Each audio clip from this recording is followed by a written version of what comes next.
He injected thousands with bacteria on purpose, and they thanked him for it. Meet the Nazi-employed doctor who deceived Hitler by turning an entire town sick with a disease that did not exist. This is a bizarre true story of how creating a counterfeit plague zone became the most ethical medical decision in wartime history. In 1939, Nazi Germany had just invaded Poland. A young Polish physician named Eugene Lazowski had completed his medical training just as his country fell into Nazi hands. As a doctor, he was sworn to protect lives, but the new Nazi occupiers had different plans. The Nazis had begun rounding up Jews across Poland for deportation, transporting them to concentration camps few would survive.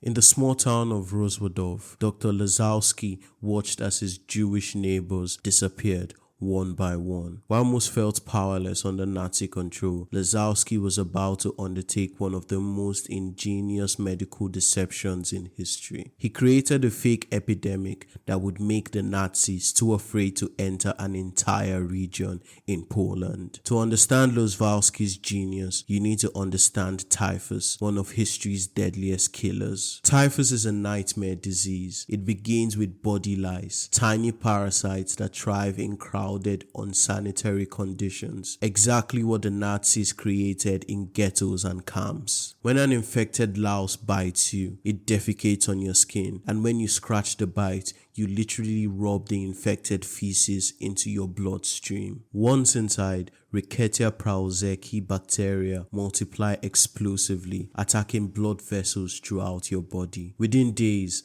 victims spike fevers of 104 degrees, develop excruciating headaches, and break out in a distinctive rash all over your body. As the disease progresses, delirium sets in. Many victims experience vivid hallucinations and almost certain death because in the 1940s, there was no cure. The Nazis feared typhus because it did not discriminate between victim and oppressor. Their soldiers could catch it too. Working alongside his colleague, Dr. Stanislaw Maciewicz, Lazowski discovered something crucial, a way to trick the typhus test. The standard test for typhus was a Weil-Felix reaction, which detected antibodies to bacteria called Proteus OX19. But the doctors discovered that injecting dead Proteus OX19 bacteria wouldn't cause typhus, it would only make the blood test positive. In other words, they could make people test positive for a deadly disease without actually making them sick. And in Nazi-occupied Poland, testing positive for typhus had an unexpected benefit. It meant quarantine instead of deportation. The doctors implemented an elaborate underground medical operation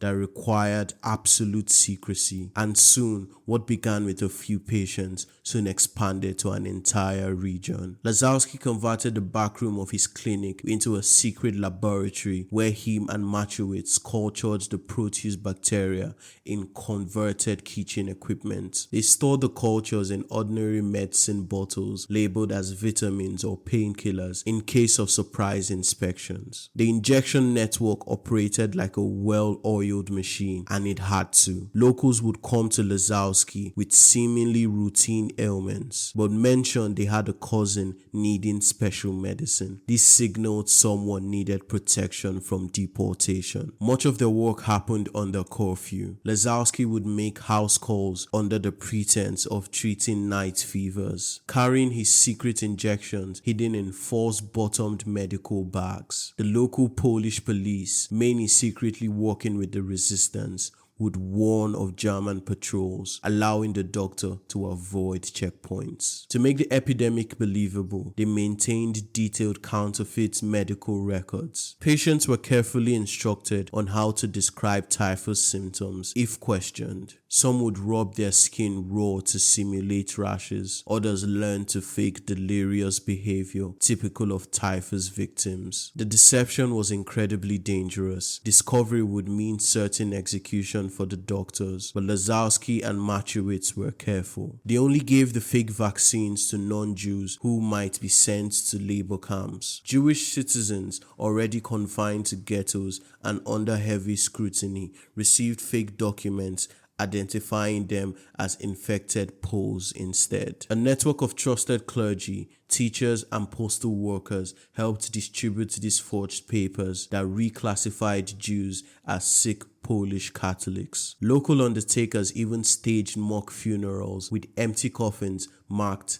Typhus, do not open, to reinforce the illusion of a deadly outbreak. As reports of widespread typhus infection reached German authorities, they declared the area an epidemic zone, effectively a quarantine that kept Nazi officials away and prevented deportation. German soldiers posted warning signs but wouldn't enter. The area became known as the Private Ghetto. Perhaps most ingeniously, the doctors ensured the epidemic spread in a scientifically realistic pattern. They first infected railway workers and postal employees, people who would logically be early carriers in a genuine outbreak before expanding to the general population. By 1943, the epidemic had been raging for nearly 2 years. The German health department grew very suspicious. Strangely, while tests showed widespread typhus, reports of death from the disease were minimal. They sent a team of doctors to investigate this. This was the moment of greatest danger for Lazowski, because if discovered as a fraud, not only would the Lazowski be executed, but the Nazis would certainly punish everyone in town as revenge. The German Medical Commission arrived with armed SS guards.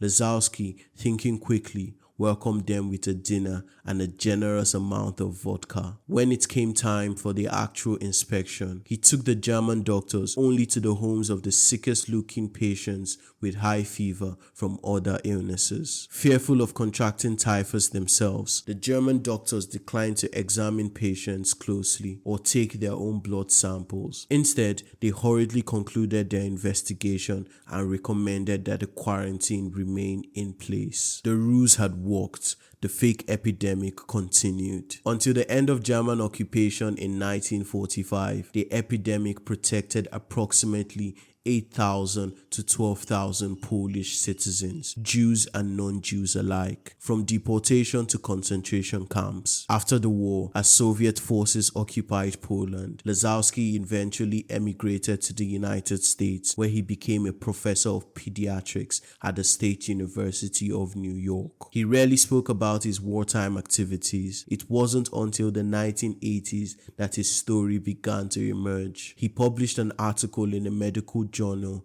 describing the private ghetto he had created. I was not able to fight with a gun or a sword, but I found a way to scare the Germans. In 2000, at the age of 87, Dr. Lazowski finally returned to Poland, where he was celebrated as a hero in the community he saved. He passed away in 2006 at the age of 93, with nothing more than medical knowledge and extraordinary bravery. A doctor managed to create a shield of protection around thousands. Thank you for watching.